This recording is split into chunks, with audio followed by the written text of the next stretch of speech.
پھر نبی علیہ السلام نے ارشاد فرمایا کہ میں نے تیسری عورت کو دیکھا کہ وہ جہنم میں اپنے پستانوں کے بل لٹکی ہوئی تھی. پوچھا گیا کہ یہ کون؟ نبی علیہ السلام نے فرمایا کہ یہ دنیا میں زنا کی مرتکب ہونے والی، غیر محرم کو اپنے جسم کو ہاتھ لگانے کا موقع جو دیتی تھی اس کو پستانوں کے بل لٹکا دیا جائے گا. آج کے دور میں اس گناہ کا جو سب سے بڑا ذریعہ ہے نا وہ سیل فون ہے. اس گناہ کا اس وقت جو سب سے زیادہ، یعنی ایک زمانہ تھا کہ موسیقی اس کا ذریعہ تھا، پھر ایک زمانہ آ گیا کہ ٹی وی اس کا ذریعہ بن گیا، آج وہ زمانہ ہے کہ سیل فون اس کا ذریعہ ہے. شریفوں کے گھروں میں بچے، شریفوں کے گھروں میں بچیاں اس ہیل فون کی وجہ سے ناجائز تعلق میں گرفتار ہو جاتی. چونکہ ہم سے نوجوان پوچھتے رہتے ہیں نا مسئلے، پھنستے ہیں تو بھی آتے ہیں، آدمی پریشان ہوتا ہے تو یا پیر کو بتاتا ہے یا حکیم کو بتاتا ہے. حکیم کو بتاتے ہیں جسمانی علاج کے لیے اور پیر کو بتاتا ہے روحانی علاج کے لیے. تو ہم نے کم از کم 100 بچوں سے انٹرویو کیے. یہ حیار پاک دامنی جو کتاب لکھی نا یا لکھ رہے ہیں تو اس کو ہم نے حقیقت پر مبنی بنایا. 100 بچے جو ان گناہوں میں ملوث رہے تھے ان کو ہم نے پوچھا کہ بتاؤ بھائی وجوہات کیا ہوتی ہیں، کیا ہوتی ہیں. باقاعدہ انٹرویو کیا مختلف ملکوں میں.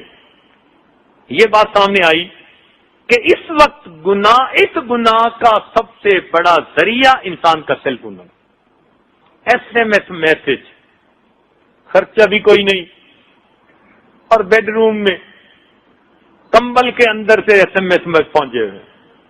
ماں باپ کو کیا پتا کہ بیٹا میسج سن رہا ہے یا بیٹی میسج سن رہی. ایک دوسرے کو صبح کے وقت جگاتے ہیں، وہ اس کو جگا رہے ہے، وہ اس کو جگا رہی، اور اوپر سے سیل فون کی بجائے بیل کے اوپر سے وائبریشن آ گئی. ایک مصیبت کہ اگر ہے بھی صحیح کسی کے پاس تو ساتھ والے کو پتہ نہیں، وہ بس جیسے دل دھڑکتا ہے نا وہ دل ہی دھڑکتا ہے. اور آج کل تو مدرسے میں آنے والے چھوٹے چھوٹے بچوں کے ہاتھ میں سیل فون ہے. ابھی میں ایک ملک سے آیا ہوں تو وہاں ایک عالم کہنے لگے کہ میں نے اپنی کلاس کے بچوں کی اچانک تلاشی لی تو 9 چھوٹے بچوں کے جیبوں سے سیل فون نکلے. اس لیے یہ چھپا ہوا دشمن ہے. آج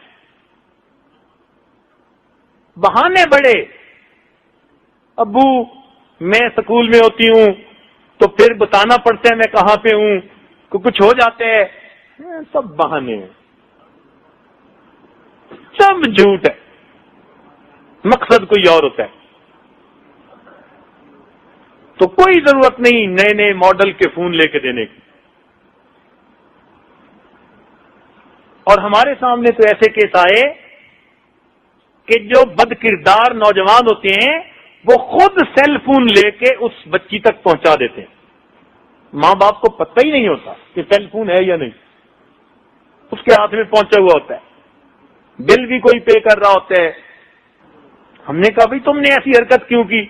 کہنے لگے جی جہاں دل کی بات ہوتی ہے وہاں بل کی بات کیا ہوتی ہے.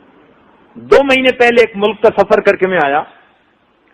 اس ملک میں ایک باپردہ بچی نے سیل فون کے ذریعے کسی نوجوان کے ساتھ اتنا تعلق بڑھایا کہ خفیہ نکاح کر لیا. 3 سال تک ماں باپ کو پتہ نہیں چلا، اور لڑکے لڑکی کا نکاح ہے، اور یہ پردہ دار بچی ہے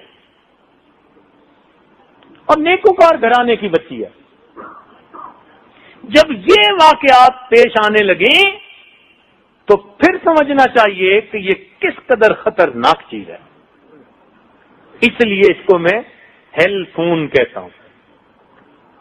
یہ فون نہیں، یہ خون ہے، عزتوں کا خون ہے، پکی بات ہے.